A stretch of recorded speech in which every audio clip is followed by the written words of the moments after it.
राजस्थान के नागनौरगढ़ एक नगर है और वहाँ पे एक बड़ा भारी किला भी है। तो उस नगर के महाराज राजा श्री पीपाजी हुए। श्री पीपाजी महाराज भगवती दुर्गा जी के बड़े भक्त थे। दुर्गा जी के बड़े भक्त थे और उनकी पूजा सेवा में उनकी बड़ी निष्ठा थी। नित्य उनको भोग लगता था और बड़ी प्रसन्न देवी उनके ऊपर बड़ी प्रसन्न थी। एक बार एक भक्तों की टोली, संतों की टोली उनके यहाँ आई तो पीपा जी ने संतों से कहा कि हे संतों, आज हमारे यहाँ तो 40 मन प्रसाद देवी मैया को चढ़ता है, रोज़ भंडारा चलता है, तो आप कृपा करके यहीं पर भोजन कीजिए। संतों ने कहा कि हे पीपा जी, देखो हमारे साथ ठाकुर जी हैं और हम तो स्वयं उनको भोग लगाने के लिए स्वयं अपने हाथों से ही रसोई बनाते हैं। वो देवी मैया के भोग को हम नहीं स्वीकार करेंगे, हम अपने ठाकुर जी को भोग स्वयं ही लगाएंगे। तो पीपा जी ने संतों को सीधा सामान, दाल चावल और बहुत सारी सामग्री दे दी कि आप ठीक है, आप अपने हाथ से ही अपने ठाकुर जी को भोग लगाइए। संतों ने रसोई बनाई और अपने ठाकुर जी को भोग लगाने के लिए पीपा जी का दिया हुआ बहुत सारी सुंदर सुंदर सामग्री का भोग लगाया। संत तो साधारण सामग्री से ही प्रसन्न हो जाते हैं और पीपा जी ने तो उनके लिए बहुत अच्छी खीर और बहुत अच्छे मिष्ठान उनके लिए प्रदान किए थे। खूब अच्छी तरह से भंडारा हुआ। संतों ने प्रसाद ग्रहण किया, ठाकुर जी को भोग लगा और तब संत जाने लगे तो संतों के मन में आया कि ये राजा कितने अच्छे हैं, इन्हें अपनी देवी मैया के ऊपर कितनी निष्ठा है। अगर ये भगवान के प्रति इतनी निष्ठा हो जाए तो इनका कल्याण हो जाएगा। भगवान श्री राम में इनकी निष्ठा हो जाए तो बहुत अच्छा रहेगा। भगवान से प्रार्थना करने लगे कि प्रभु, इन राजाओं को अपनी शरण में ले लो, इनके ऊपर कृपा कर दो। संत चले गए। जब पीपा जी रात को सोए तो इन्होंने एक भयंकर स्वप्न देखा। उस स्वप्न में एक बड़ा भयंकर प्रेत ने इनको पलंग से उठाकर ज़मीन पर पटक दिया और बहुत ज़ोर से इनको देकर मारा। पीपा जी घबरा गए और स्वप्न में ही रोने लगे और तभी उनकी आँख खुल गई। इन्हें तो बड़ा भारी एकदम से वैराग्य हो गया और ये तो संतों की कृपा थी कि मैंने इस तरह की घटना उन्होंने घटाई। और ये सीधा देवी जी के मंदिर में गए और उनसे प्रार्थना करने लगे कि हे देवी मैया, मुझे तो संसार से वैराग्य हो रहा, मेरा मन नहीं लग रहा, मुझे तो। और संतों की ऐसी कृपा हो गई थी कि उनका मन संसार से हटने लगा था और राम जी के चरणों में लगने लगा था। राम नाम का उच्चारण करते थे बार बार।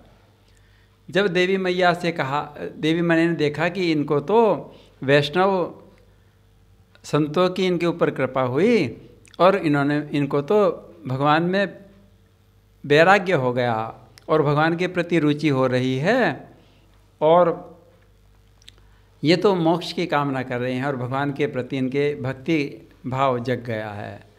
तो देवी ने प्रसन्न होकर इनको प्रणाम किया कि तुम धन्य हो पीपा। तब पीपा जी ने कहा कि देवी, मुझे भगवान के दर्शन करा दो और मुझे मोक्ष का मार्ग बता दो। देवी ने कहा कि देखो, हमारे में इतनी सामर्थ्य नहीं है जो हम भगवान के दर्शन करा दें और ना मोक्ष देने की हमारी सामर्थ्य है। हाँ, हम आपको एक रास्ता बताते हैं।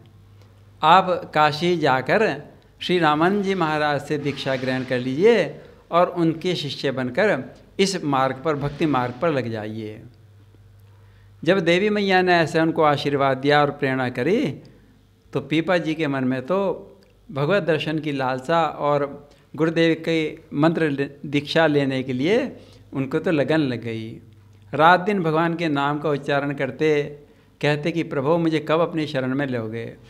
और मैं तो चल दिए अपनी सारी सेना मंत्रियों सारे समाज को लेकर मैं तो काशी पहुंच गए। ठाट बाट से गाजे बाजे और सैनिकों के सहित राजा के वैभव को के अनुसार मैं काशी पहुंच गए और श्री रामानंद जी महाराज के आश्रम में पहुँचे और सेवकों से कहा कि हे सेवकों, तुम महाराज जी से हमारे आने की सूचना दे दो कि हम उनसे मिलना चाहते हैं। सेवकों ने अंदर जाके कुटिया में रामानंद जी महाराज से कहा कि गागनौर के राजा पीपा जी आपसे मिलना चाहते हैं। तो रामानंद जी ने तो उनसे मिलने के लिए मना कर दिया, कहने लगे कि हमें राजाओं से क्या काम। सेवकों ने जाकर पीपा जी को कहा कि महाराज जी ने कहा है कि हमें राजा से क्या काम है। पीपा जी समझ गए और उन्होंने तो तुरंत अपनी सेना को लौटा दिया। जितना लाव लश्कर समाज सजा के लाए थे वो सारे काशी नरेश को प्रदान कर दिया और वस्त्र भी, मुकुट भी, हार आभूषण सब त्याग दिए और केवल एक धोती में आकर सेवकों से कहा कि महाराज जी से कह दो पीपा सेवक आपके दर्शन करना चाहता है। सेवकों ने रामानंद जी महाराज से कहा कि अब राजा पीपा नहीं, अब तो खाली पीपा आया है। महाराज ने उसकी और परीक्षा लेने के लिए कहला दिया सेवकों से कि सेवकों उनसे कह दो कि मैं जाकर पास के कुएं में जाकर गिर जाएं। सेवकों ने कहा कि पीपा जी महाराज का आदेश है कि आप पास के जाकर कुएं में गिर जाओ। पीपा जी को तो ऐसी लगन लग रही थी, उन्होंने तो उनको रामानंद जी महाराज को गुरुदेव स्वीकार कर लिया था। तुरंत दौड़ पड़े और जाके कुएं में जाकर गिरने लगे। जैसे ही कुएं में जाकर गिरने के लिए उन्होंने प्रयत्न किया, तुरंत रामानंद जी महाराज के सेवकों ने उनको पकड़ लिया। रामानंद जी महाराज ने सेवकों को पहले ही कह दिया था कि जब ये कुएं में गिरने जाएं तो इनको पकड़ लेना। सेवकों के साथ पीपा जी रामानंद जी महाराज के पास आए और उनके दर्शन किए। रामानंद जी महाराज ने देखा कि ये तो अब पूरी तरह से शरीर की भी आसक्ति त्याग दी, धन की भी आसक्ति त्याग दी, अब तो हमारे सेवक बनने के योग्य हो गए। उन्होंने उनके श्री राम नाम मंत्र की दीक्षा दी और उनको अपना सेवक स्वीकार कर लिया। कुछ दिन तक पीपा जी आश्रम में रहकर वहीं सत्संग और भगवान का भजन करने लगे। तब रामानंद जी ने कहा कि हे पीपा जी, अब आप अपने राज्य में नागनौरगढ़ में लौट जाइए और देखिए वहीं पर रहकर भजन कीजिए और साधु संतों की सेवा कीजिए। और जब आपकी ये भजन और सेवा पुष्ट हो जाएगी तो हम स्वयं आएंगे आपके पास। 1 साल आप सेवा कीजिए और फिर हम आएंगे और आपके राज्य में ही आएंगे। जब हम आपकी सेवा से पूरी संतुष्ट हो जाएंगे तब हम आपके यहाँ आएंगे। महाराज जी के भेजने पर, रामानंद जी के भेजने आदेश पर पीपा जी अपने राज्य में लौट आए और राज कार्य करने लगे और साथ साथ भगवान की पूजा सेवा और भजन खूब करने लगे और संत महात्माओं के खूब भंडारे और उनकी सेवा शुरू कर दी उन्होंने। नित्य नए भोग राग संतों के सम्मान और भंडारे चलने लगे। दिन बीतते चले गए, भगवान के भजन में निष्ठा बढ़ती चली गई और जब 1 साल होने को आया तो उन्होंने पत्र लिखा गुरुदेव रामानंद जी महाराज के पास कि हे गुरुदेव, आपने मेरे से वादा किया था कि हम 1 साल बाद आएंगे, हम आपकी प्रतीक्षा कर रहे हैं, आप अवश्य आने की कृपा करें। रामानंद जी महाराज को पत्र मिला और उनके सारे समाचार मिले कि मैं तो वहाँ पर अपने राज्य में संतों भक्तों की बड़ी सेवा निष्ठा से पूरी सेवा करते हैं। तो मैं अपने 20 शिष्यों को लेकर कबीरदास जी और जितने और अन्य शिष्यों को लेकर सेना जी, कबीरदास जी आदि 20 शिष्यों को लेकर वो नागनौरगढ़ के लिए प्रस्थान किया। उधर पीपा जी को गुरुदेव के आने का समाचार मिल गया तो वे तो नगर के बाहर ही उनकी अगवानी के लिए पालकी सजा कर लाए और रामानंद जी महाराज के चरणों में प्रणाम कर उनको पालकी में बिठाया, खूब सम्मान किया। और जितने भी संत वहाँ पर आए थे रामानंद जी महाराज के साथ, सबका खूब सम्मान किया और स्वयं पालकी को अपने कंधे पर उठाकर ढोते हुए में उनको और रुपयों की मोहरों की बरसात करते हुए, लुटाते हुए में उनको सम्मान में अपने राज के अंदर ले आए। अब तो खूब संतों का वहाँ समागम हुआ, खूब भगवान का भजन हुआ, खूब भंडारे हुए, खूब जौनार हुई और इस तरह से रोज़ रोज़ नित्य नए उत्सव मनाए जाने लगे। कुछ दिन बाद रामानंद जी ने कहा कि अब हम चलेंगे और तीर्थाटन करते हुए, द्वारकापुरी के दर्शन करते हुए फिर काशी जाएंगे। पीपा जी ने कहा कि महाराज, हे गुरुदेव, मैं भी आपके साथ चलूँगा। श्री रामानंद जी महाराज ने कहा कि पीपा जी देखो, अब आपकी जो सेवा भक्ति से हम पूर्ण संतुष्ट हैं और आपके लिए तो यहाँ रहकर संतों महात्माओं को सेवा करना या हमारे साथ चलना एक ही बात है। जैसा आप चाहो वैसा करो, हमारे साथ चलना चाहो हमारे साथ चलो और यहीं पर रहकर आप भजन और सेवा करना चाहो तो यहीं पे रहकर करो। पीपा जी ने कहा कि नहीं नहीं महाराज, गुरुदेव, मैं तो आपके साथ ही चलूँगा, आपके साथ ही तीर्थाटन का सुख भी लूँगा और आपके साथ सत्संग का सुख भी लूँगा। तो मैं तो सब कुछ त्याग के, राजपाट त्याग के गुरुदेव के साथ चल पड़े। जैसे ही पीपा जी चले तो उनकी 20 रानियाँ सजी धजी गहनों से परिपूर्ण वस्त्राभूषणों से अलंकृत होकर मैं भी उनके पीछे पीछे आ गई। पीपा जी ने कहा कि तुम क्यों आई? उन्होंने कहा हम भी चलेंगे आपके साथ ही। अब पीपा जी असमंजस में पड़ गए, कहने लगे कि हे देवियों, यदि मेरे साथ चलना हो तो सारे वस्त्राभूषण और ये रेशमी वस्त्र उतार दो और कंबल का टुकड़ा लपेटकर मेरे साथ चलो।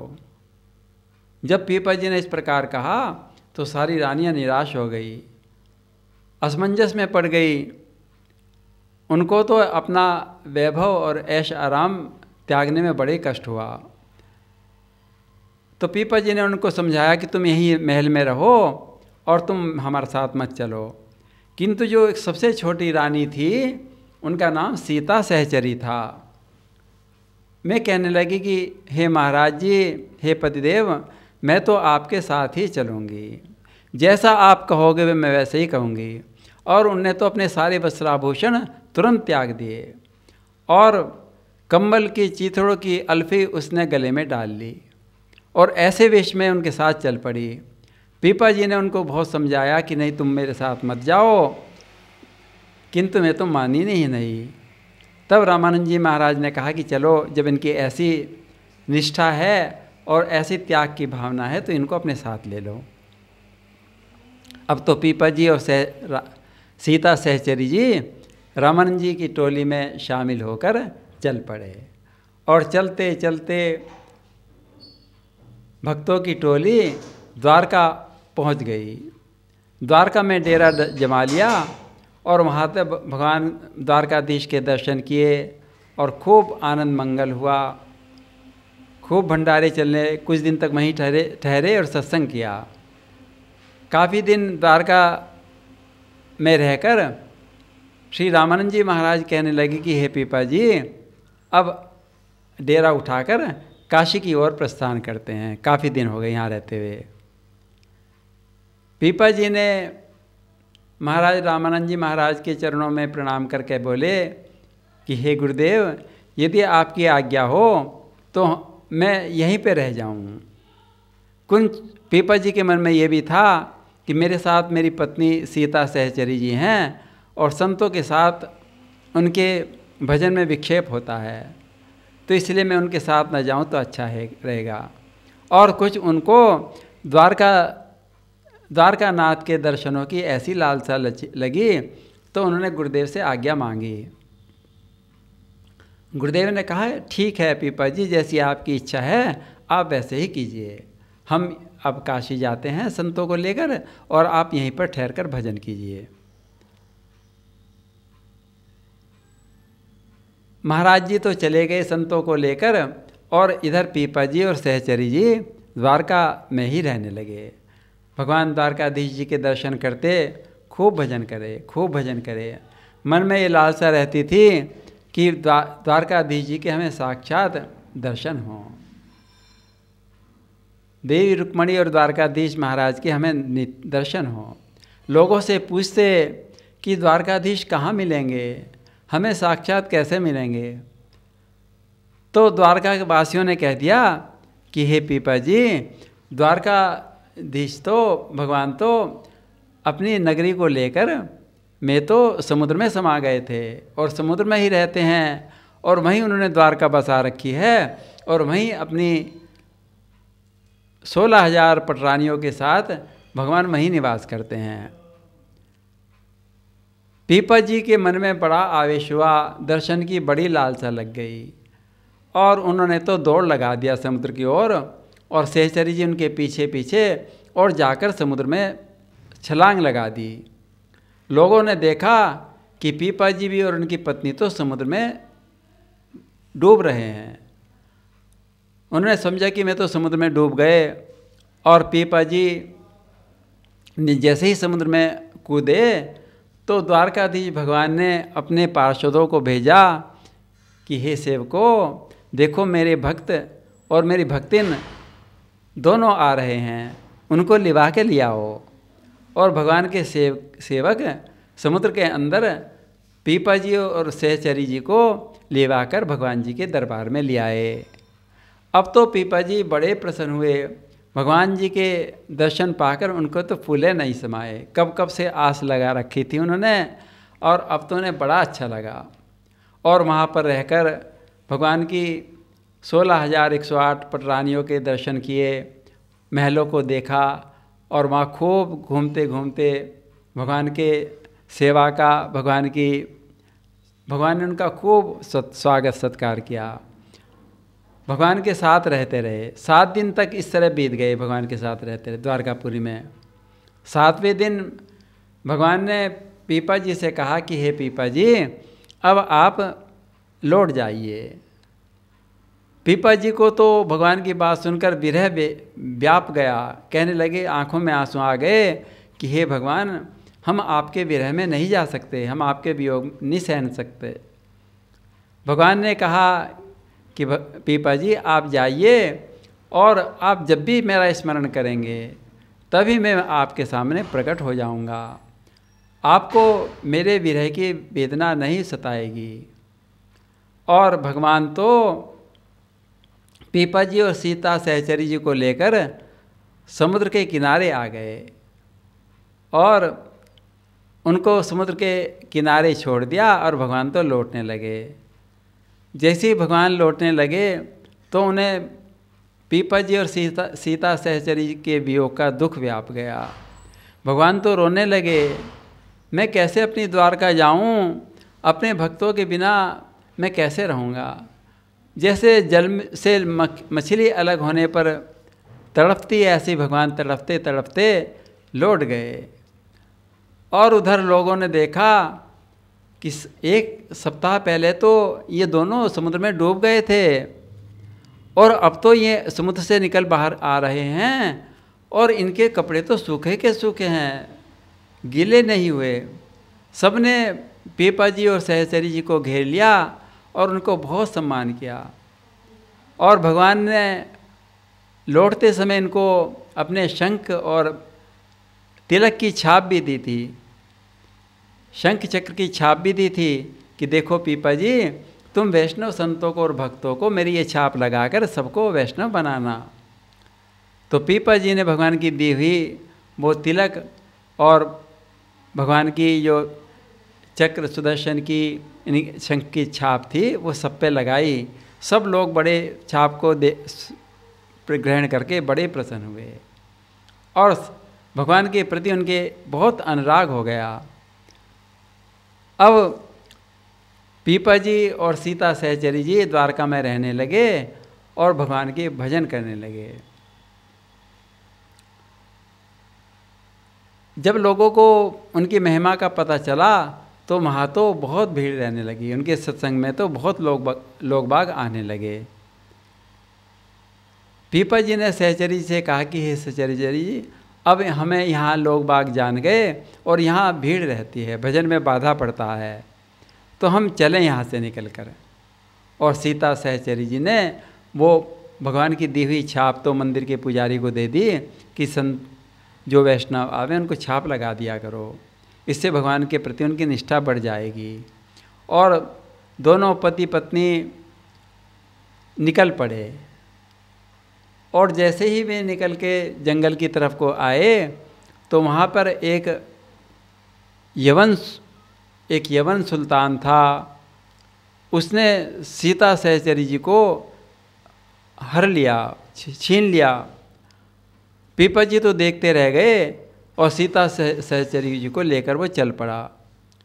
जैसे ही वो चला, सीता सहचरी जी ने भगवान को पुकारा, प्रभो मुझे ये यवन सुल्तान लिए जा रहा है, मेरी रक्षा करो। तभी भगवान आ गए और उनको यवन को मारकर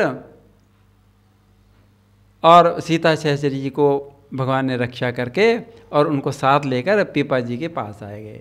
दोनों ने भगवान के दर्शन किए और भगवान उनको अपना दर्शन और आशीर्वाद देकर अंतर्ध्यान हो गए।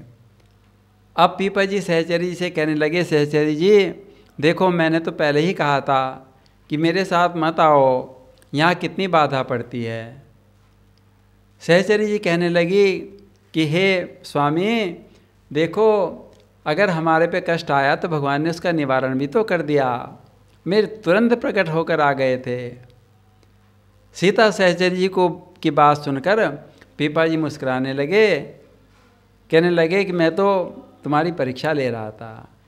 ठीक है, तुम यहीं रहो और खूब भजन करो मेरे साथ रहकर। इधर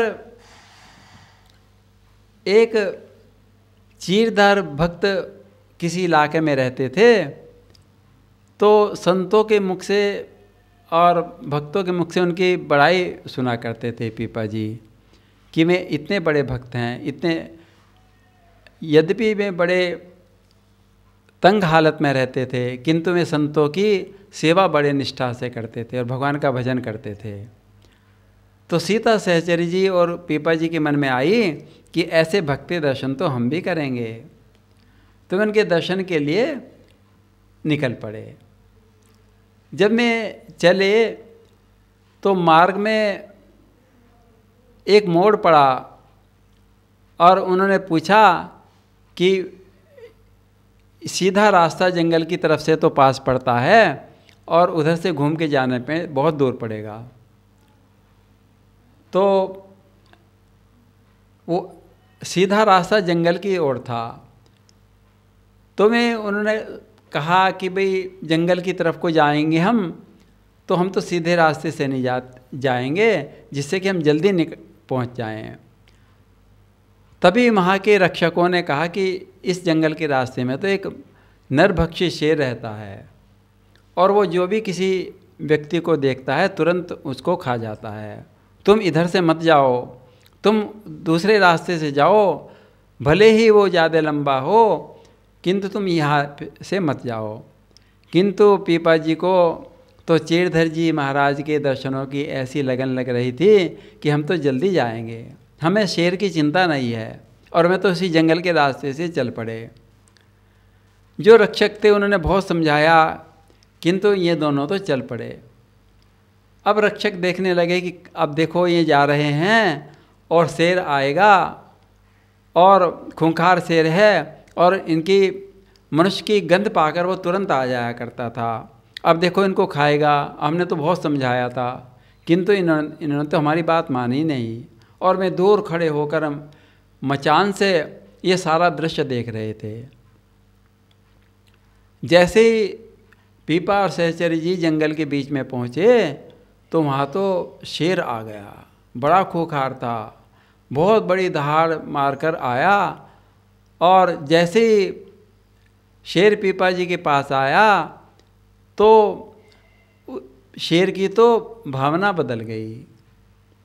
पीपा जी कहने लगे कि हे सिंहराज, आप तो हमारी देवी मैया के वाहन हो, आप ऐसी हिंसा वृत्ति को छोड़ दो और भगवान के भक्त बनो।